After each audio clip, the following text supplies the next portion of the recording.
All right, everybody, welcome in. This is Load the Box, Monday, November 21st, 2022. It's day late and more than $1 short. Joining me, Jordan Hawthorne. I'm Will Goodwin of VikingsTerritory.com, trying to make sense of the Vikings' complete and utter collapse yesterday afternoon to the Dallas Cowboys. 40-3 was the final score. Jordan, I don't think we've seen anything this horrendous probably since the 2017 NFC Championship game. Yeah, I don't think we have. I think this is the first.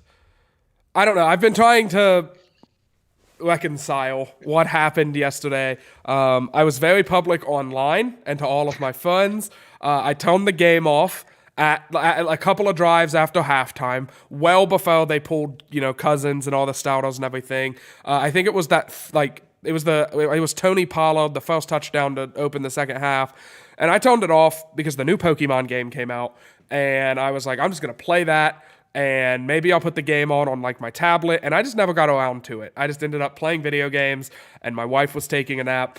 And if you can't tell, I'm wearing a coat because, as I told Will before the show, I'm sick. I do think this is the biggest debacle since the NFC Championship game, and it's another example of, and I'm not even going to say just the Vikings because I think this is pretty standard around the league.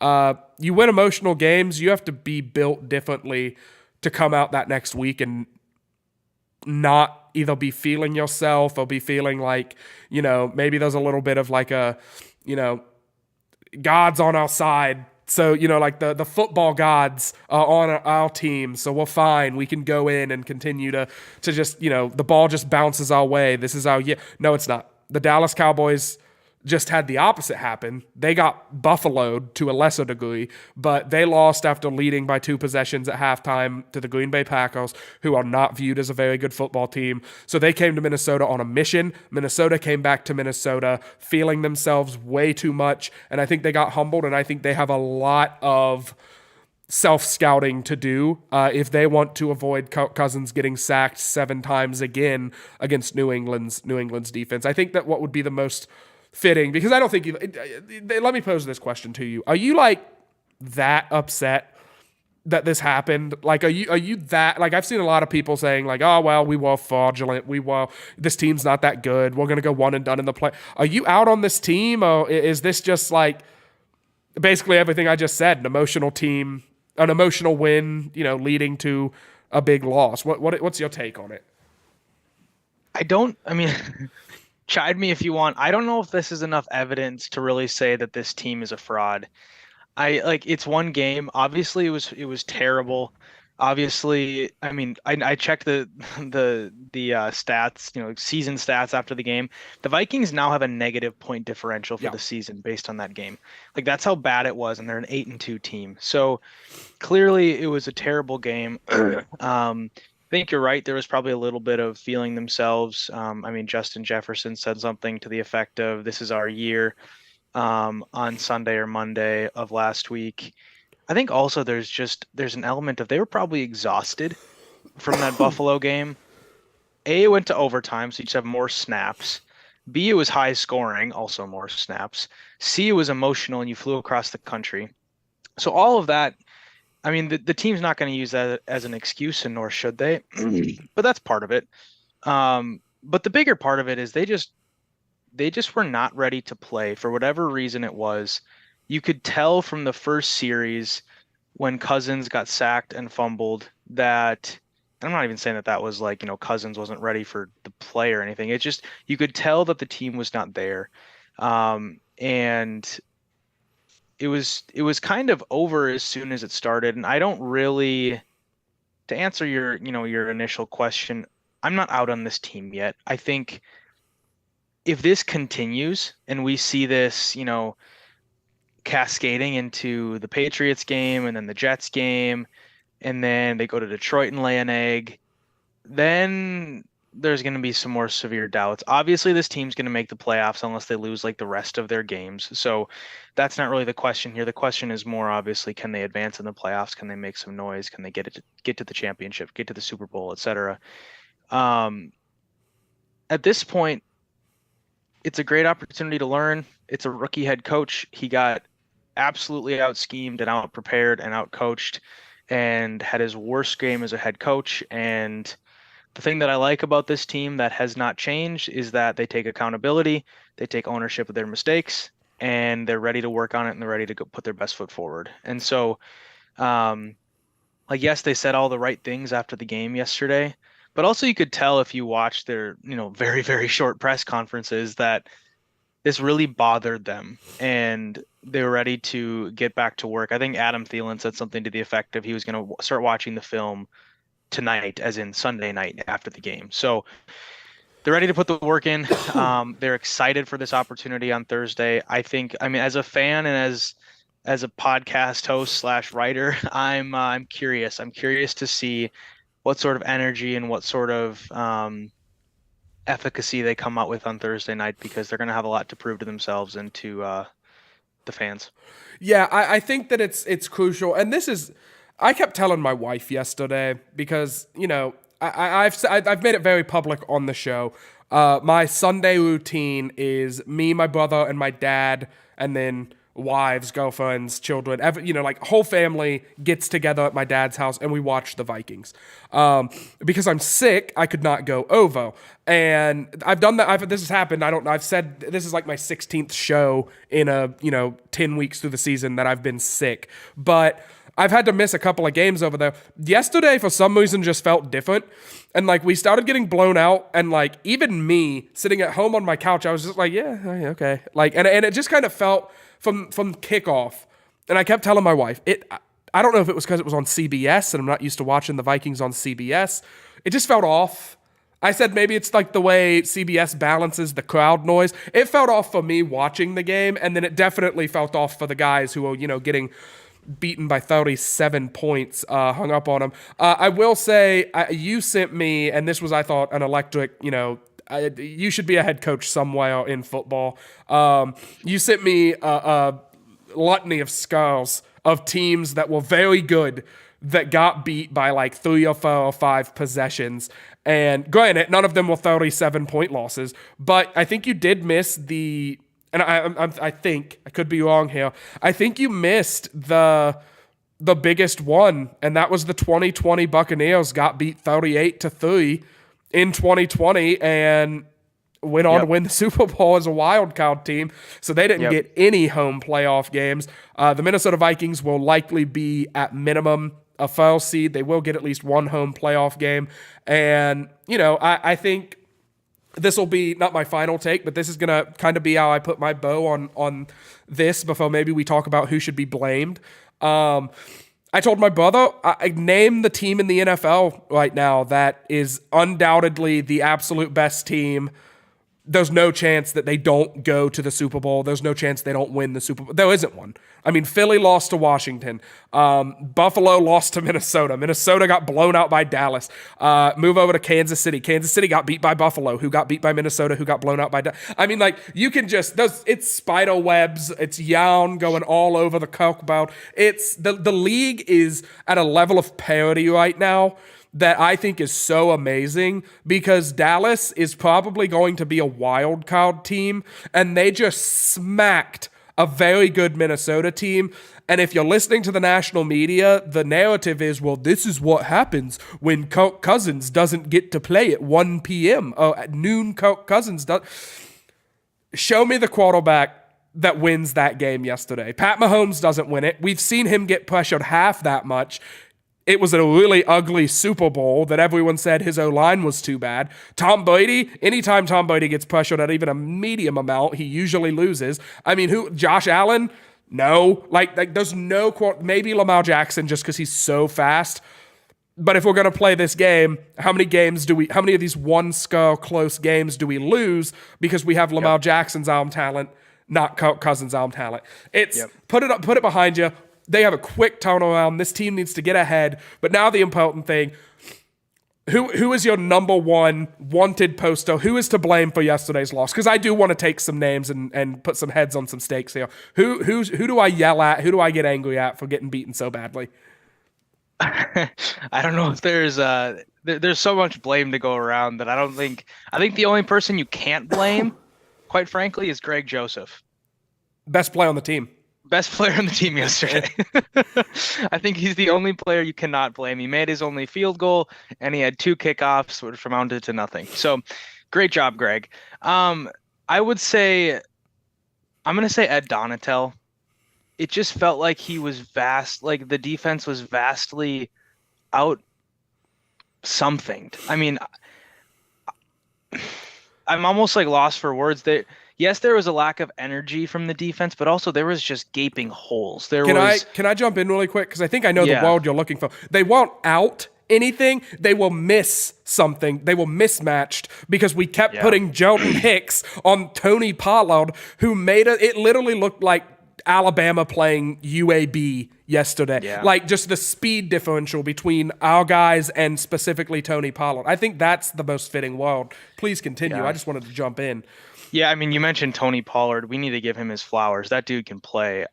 Stud. I sat there watching the game with my friend Chad, and I was just marveling over him compared to Zeke. And there's nothing to like sniff at with Zeke. I mean, he's a good player and he's strong and he can bowl over a pile. Like he had a couple goal line touchdowns, so I think. But the thing with Tony Pollard is that dude is fast and he's twitchy and he's much more of a playmaker than Zeke. If I'm Dallas, I figure out a way to get Zeke off the books and I pay Tony Pollard if I'm going to pay any running back. Anyways, Ed Donatel, it was a mismatch there. You said it well. And the things that just drove me nuts were, again, it felt very Philadelphia Monday night. 7 yards, a slant, and then they'd run for 6 more. Runs of 6 to 8 yards, throws out to the flat to the running backs. Nobody's within 10 yards of the running back, and he scampers for 12. It's just this, you're saying of death by 1,000 paper cuts. It was more like death by 100 knife cuts, just kind of like over and over and over and over again. And you're basically dead by the end, by halftime.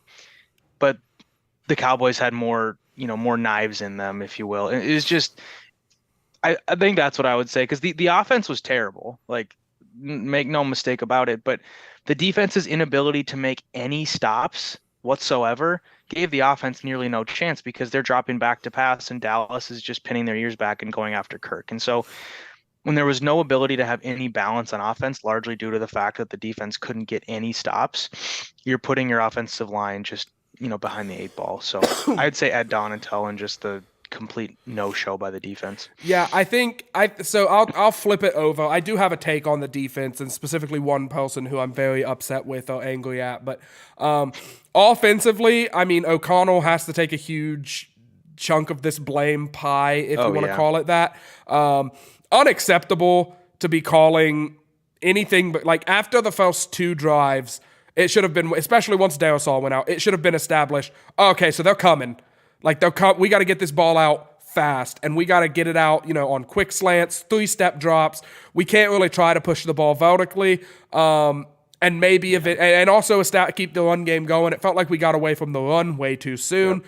And it also felt like when we did throw the ball, we were running these long developing passing plays. We have to be able to we have to be able to death by 1,000 cuts teams ourselves. And we were just completely unable to it's not even that we're unable, because this offense, it should be stacked. We were unwilling to pivot in that direction, and that's why Nick Mullins got significant playing time at the end of this game. If I had to put it on one specific player yesterday, and this is kind of a hot take, but I would say Kirk Cousins deserves most of this blame. And that's obviously a giant joke, but I would actually, legitimately, he's on the defense. Andrew Booth Jr. is not ready at all. He is we set the oven. He was supposed to be baked on 350, and we have set the oven at 50, and we need to crank it up, get him, some knowledge about how to play football, because he doesn't look good. He was missing tackles. He was getting beat regularly by anybody that they lined up on him, and I thought they made it pretty abundantly clear, Dallas, that is, that they were going to attack him and make him prove that he was even mediocre at football, and he was not. Yep. He did not have a good day. He had a very bad day, I would say. He was probably the worst player I saw playing out there. But that's if you have to put it on one Yeah. person. I don't think this whole loss is on him. Obviously, we should have gotten more run stops. We should have played better defense on Tony Pollard. It really, to me, when you get beat this badly, I think when you get beat this badly, it's coaching. When you get beat very close, that's when you can stop nitpicking players.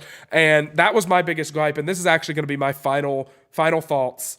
And then I'll pass it to you, and then I'll get us out of here. So I will do a little back and forth. But it feels like in the past with Cousins, when we've lost a game by 2 or 3 possessions and kind of gotten blown out or whatever you want to call it, one, it's never been this big, and 2, to me, it's always felt like it was Cousins' fault. It was Cousins' inability to overcome the offensive line having a kind of bad day, and him getting pressured a decently high number of times, and him just melting down.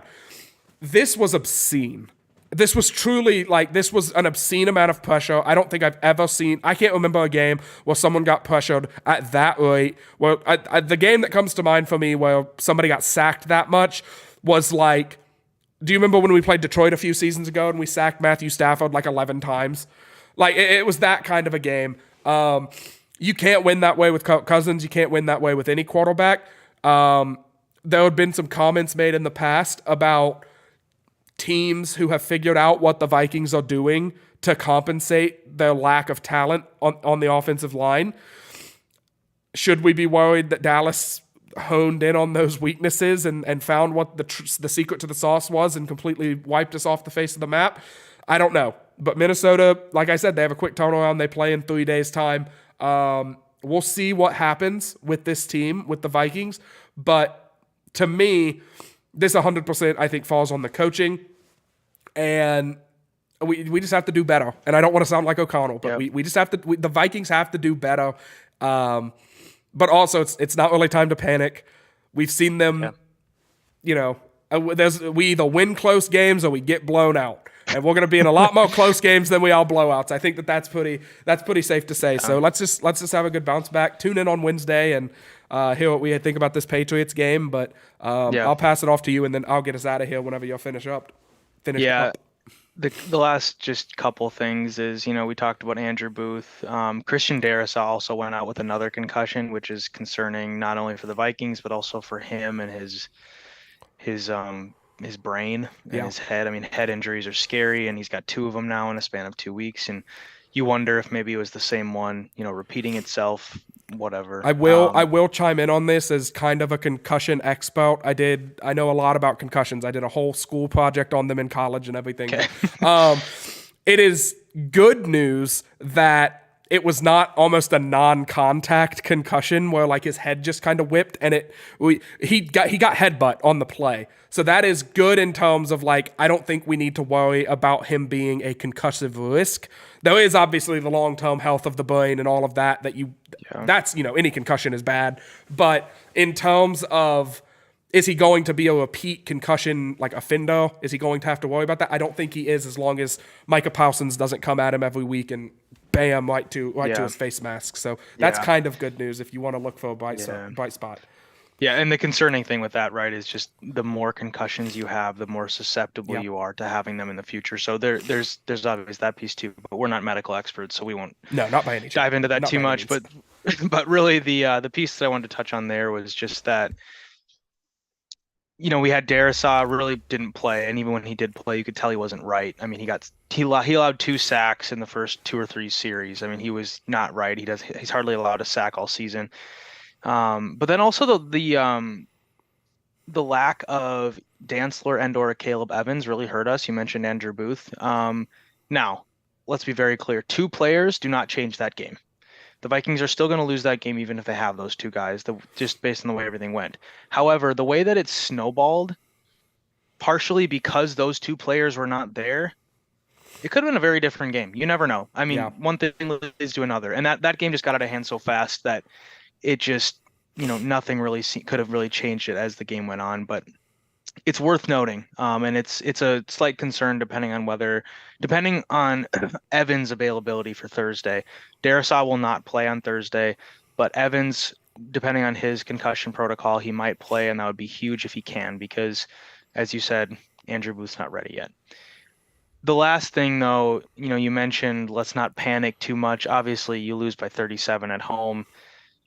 You made a great call out to the Bucks in 2020. I looked this up. It was week 9. No, this was week 11, similar point in the season.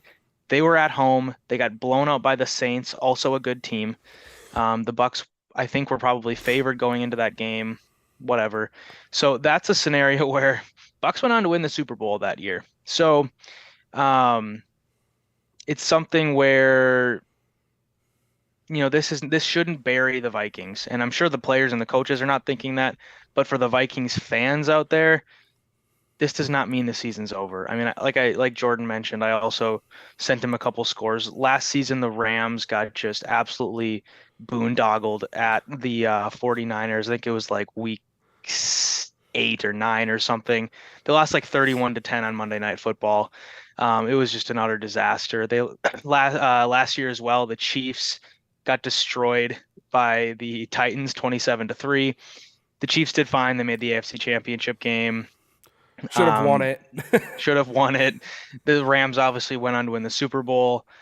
Now, the Vikings losing by 37 and still having a good record means nothing in terms of their future success. However, let's not take this one game as the truth of what this team is. Now, if it continues to snowball and they continue to have poor performances as starting on Thursday, then we can have some more concern. But let's take a deep breath. As Kirk Cousins said, it counts as one. The season's not over. They're still 8-2. They're still the second seed in the NFC. They got lots to learn. It's a good thing that this happened in week 11 and not in the first round of the playoffs. So that's all I got. I'm excited for Thursday. I'm excited for Wednesday to break down the Patriots, another tough game for the Vikings. But for now, I mean, terrible game. Let's flush it. Let's move on. And hopefully the team can learn from their mistakes last night. Yeah, no, I 100% agree. I'll keep this little tidbit short and quick here. 500. We don't really do points on the show or anything, but like 500 points to Will for using the phrase boondoggled. Just a thesaurus over there. And 2, I'm gonna say this. I'm gonna run my mouth a lot very quickly. And I'm going to live to regret it, I hope, as long as I don't keep getting sick. I should live to see the playoffs this year. Do you think if Dallas comes to Minnesota, the TV screens that hang inside of the TCO Performance Studios do not just play this game on repeat over and over? 37 points. That's what they did in our... The Vikings will be ready if/when they see Dallas, and it's looking like Dallas is going to be a wild card team. It's looking like Minnesota's going to be a division winner. Division winners typically play wild card teams. That's all I'm saying. So I'm just saying there's a good chance we see this team again, and I don't want to say I want to see them again. They have a ferocious pass rush. They have a good secondary. They have a very fast, apparently fast is the key word, but they have an effective offense. They're a difficult team to beat. But I think that the Vikings would have just that little bit more motivation if they played a team like Dallas versus having to play, I'm trying to think, like San Francisco if they make a wild card, or the Seahawks if they come in as a wild card. Mm-hmm. So that's kind of the end of it. Make sure you shop Unified. Make sure you check out the show on Twitter at LTB Vikings. I'm just realizing that the little bottom scrolly ticker thing is all doinked up and has been all show. I'm very sorry about that. There really isn't anything on there except for we lost by a lot. And also the links for the YouTube and everything. Subscribe to the YouTube, like the Facebook, do all of that. Follow him on, I can't do this because my camera's at an angle. Follow Will on Twitter at WillBadLose, the GOAT Twitter name, and check out the Bad Loser blog. Check out VikingsTerritory.com. Vikings takes, opinions, all of the fun stuff. And most importantly, keep your heads up. We have a beautiful Thanksgiving. Win, lose, or draw. Remember what the holiday's about. I'll do that spiel